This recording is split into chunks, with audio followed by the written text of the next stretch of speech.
Hello, LinkedIn family. Quick pop up live this afternoon. I wanted to talk about something similar to what we've been talking about.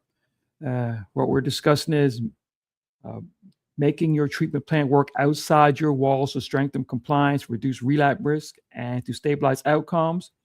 By fixing the family system that surrounds your client, your patient, your client families. This is directed at frontline practitioners in the recovery space.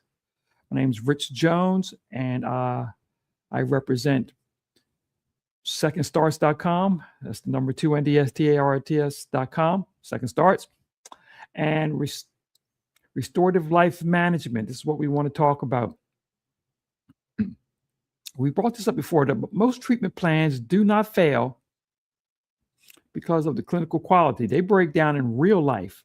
So what we want to do is we want to proactively address the family and environmental factors that quietly undermine progress. As we discussed before, not so much quietly can actually disrupt and make a wreck of any progress that you're trying to make. So the point we're trying to make here is that really put some effort into shoring up the support network. And shoring up the support network really does not mean going in there and changing their attitudes and fixing them and teaching them the right way. That's a taller order than your recovery can actually physically stand. Recoveries that you're trying to help. You can't physically stand that. The support network is difficult to manage unless you change their perspective and you change their priorities. Excuse me, that's most important. So we found out that in talking to you, there's gaps in the way restorative life management operates and what you're currently doing. And I'm going to talk about those gaps. I have 5 gaps. We'll talk about one a day. So today I'm going to talk about gap number 1 of 5. And the fact of the matter is that most treatment models do stabilize the crisis, do a good job, but they do not adequately stabilize the environment. And again, we spoke right about that. One of the reasons why they don't stabilize the environment is because they attack it wrong. They try to manipulate the environment. You can do that a little bit, but only by changing its perspective and changing the way they field what you're trying to do. It's very difficult to treat the subject of the recovery, and then manipulate the entire support network also. You need to change their perspective, give them different roles, let them see and get used to and look forward to different outcomes, and manipulate them into the outcome that you want. I think that's very important. So, as I said, most treatment models stabilize the crisis, but they do not adequately stabilize the environment. So, in speaking about traditional recovery systems, or most of the people we're talking to, before you get Second Starts and restorative life management to come on board, obviously you're handling the detoxification. That's something that is professionally handled, and is not something that restorative life management gets into, because you're professionals, you're already handling that to the best of its ability. Okay. You're working on symptom reduction, which is quite instrumental in allowing them to be able to focus on what you're doing. Okay. Medication therapy, obviously. And of course, discharge planning of all type. We would recommend that you look into adding a restorative life management system to that discharge planning. But if we had it our way, you as the frontline practitioner would have already initiated that for yourself in the very beginning stages of your treatment, and let your other referred partners work on the other things that you would have them do. But you should start that restorative life management in-house, and we'll be happy to come in and help you do that. When you get done, regardless of what happens, and we talked about the uphill battle, most clients are going to return to some type of unstable family system.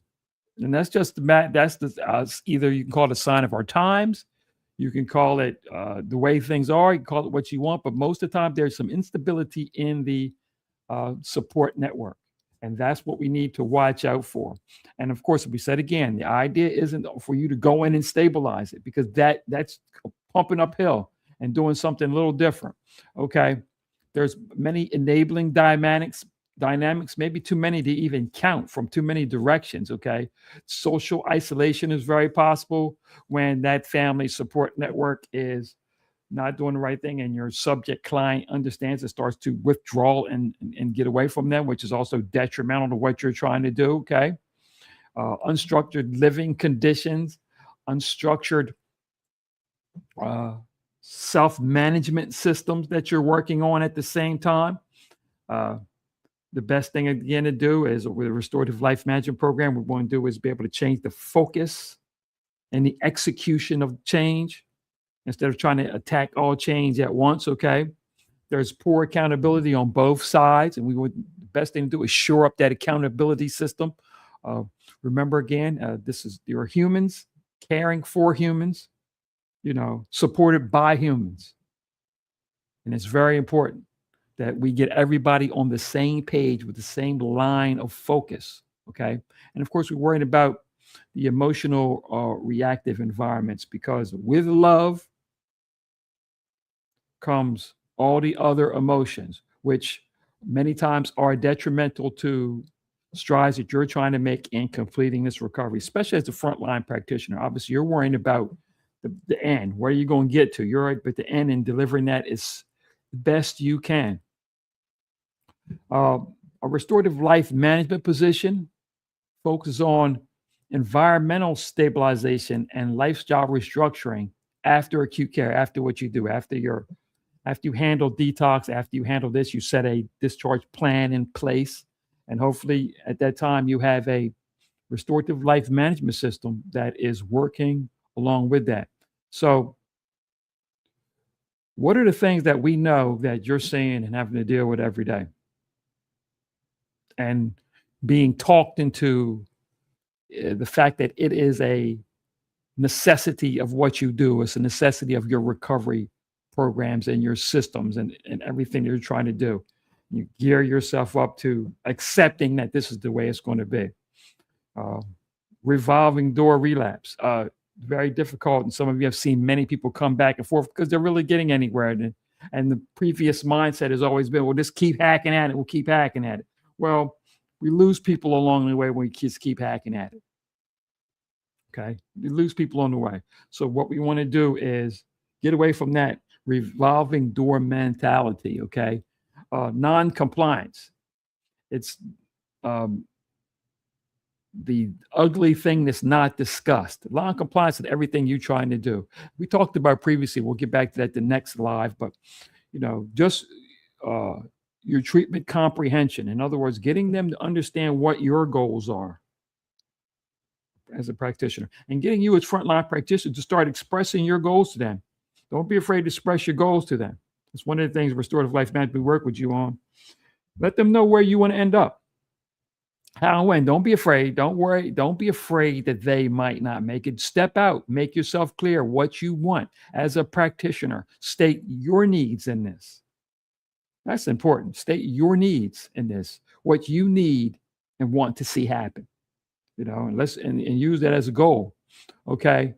Repeated admissions if you're associated with a facility or refer to facilities, having to send the same person over and over again for reasons that you suspected would come about.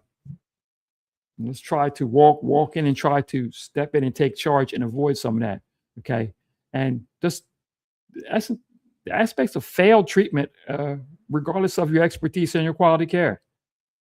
I think that's important. We brought that up. We've been bringing that up for the past so many days. You're bringing great quality care, and that's important.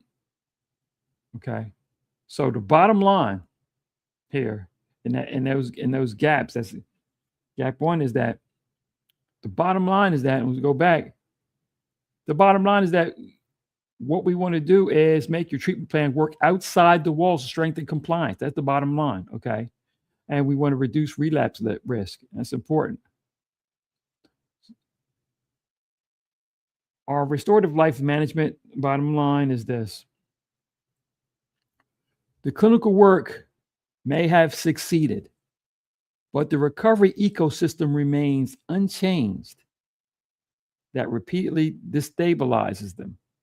In other words, if we cannot change the perspective and the thought patterns that deal with a support system and the real life events, then they will constantly be thrown into the same meat grinder that proves many times too strong. Now, once we leave them up to a system unapproached, unchanged, unmaneuvered, then we do have to go back to our, you know, waiting for or accepting very poor results, expecting relapse, uh, having those same old lines. Relapse is a part of treatment. Relapse is not a part of treatment. It happens to end up being a part of treatment, but it's not a part of treatment. And that's something that we at Restorative Life Management and Second Starts, we just want to disagree with wholeheartedly. It's not a part of treatment. Okay. So, and this we want to make clear too. Restorative life management is not a replacement for clinical excellence.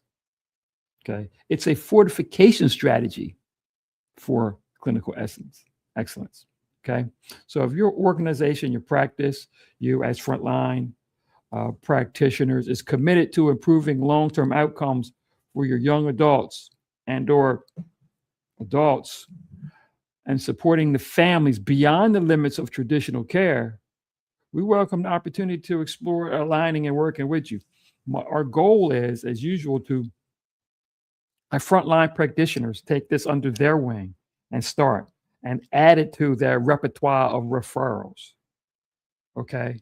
Step in the very beginning of care, make your needs known.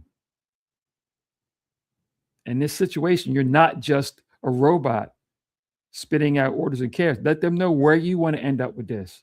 Let them know that you have a stake in it, and back that up with this restorative life management program. Let you know that you mean to, as we talked about the three things, you mean to have them experience, understand,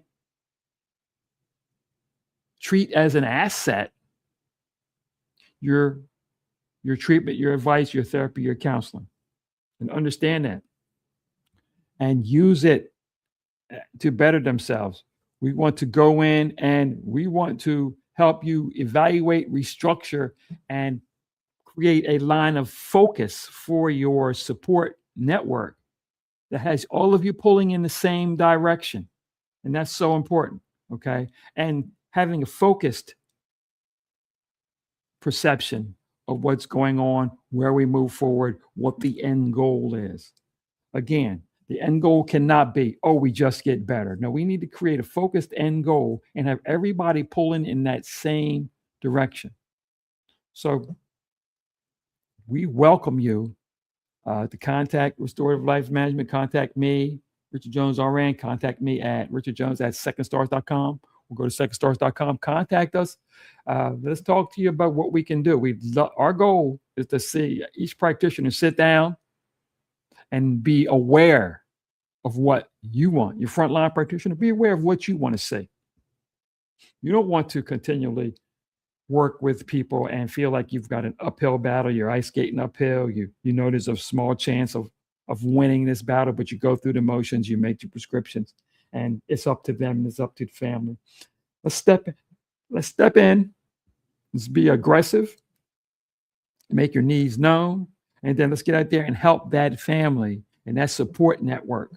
Okay, coalesce around your goals, your subject's goals, and the support network's goals. Let's bring them all together and let's reduce the rate of relapse, increase the rate of positive treatment in earlier stages.